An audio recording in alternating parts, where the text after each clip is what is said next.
Kafja dhe magnezi, gabimi që po ju lë pa energji.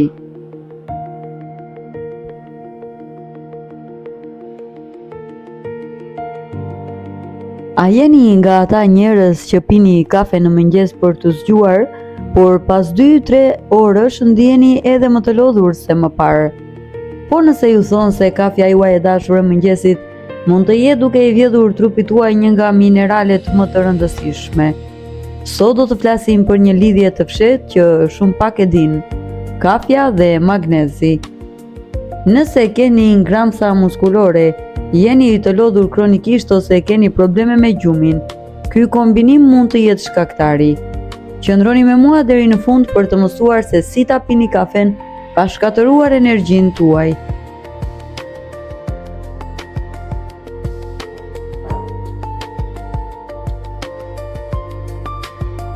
Pse kafja e lufton magnezin? Kafeina është e mrekullueshme për të na dhënë atë goditjen e parë të dopaminës dhe energjisë, por ajo ka dhe një anë tjetër. Është një diuretik natyral. Kjo do të thotë se ajo stimulon veshkat për të nxjerrë ujin dhe lëngjet nga trupi më shpejt. Dhe ja ku qëndron problemi. Bashkë me ujin, trupi ynë nxjerr jashtë edhe mineralet e tretshme, ku më kryesori është magnezi.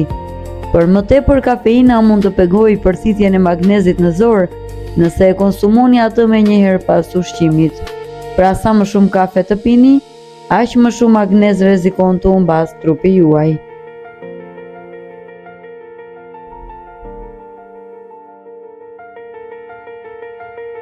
Shenjat që tregojnë se po humbni magnez. Magnezi është përgjegjës për mbi 300 reaksione dhe procese në trup, përfshirë relaksimin e muskujve dhe prodhimin e energjisë.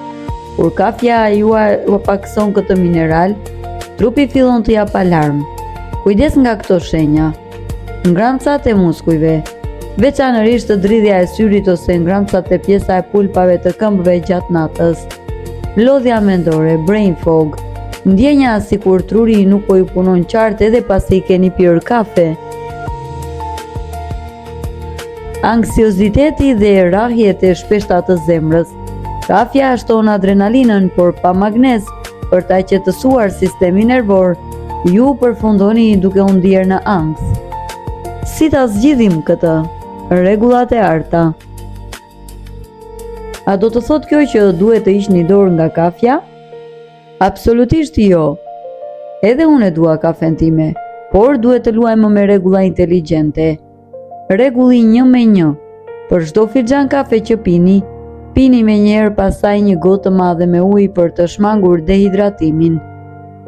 Mos e pini kafen me stomakun bosh. Kjo rrit aciditetin dhe stresin në trup, duke harxhuar më shumë minerale. Pijeni 30 apo 60 minuta pas ushqimit. Shtoni magnezi në dietë.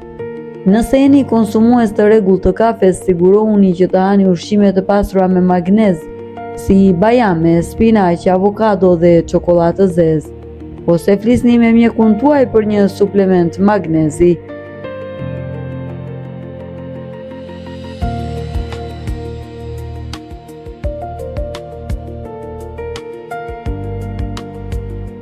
Kafeja dhe magnezi mund të jenë miq të mirë. Mjafton që ju të tregoni kujdes për ekuilibrin. Trupi juaj do t'ju falenderojë me më shumë energji dhe më pak stres. Nëse e gjetët veten te ndonjë nga këto shenja, si dridhja e syrit apo lodhja, më shkruani poshtë në komente. Mos harroni t'ia dërgoni këtë video një miku që nuk jeton dot pa kafe. Bëni like, subscribe dhe shihemi në videon e radhës. Shëndet!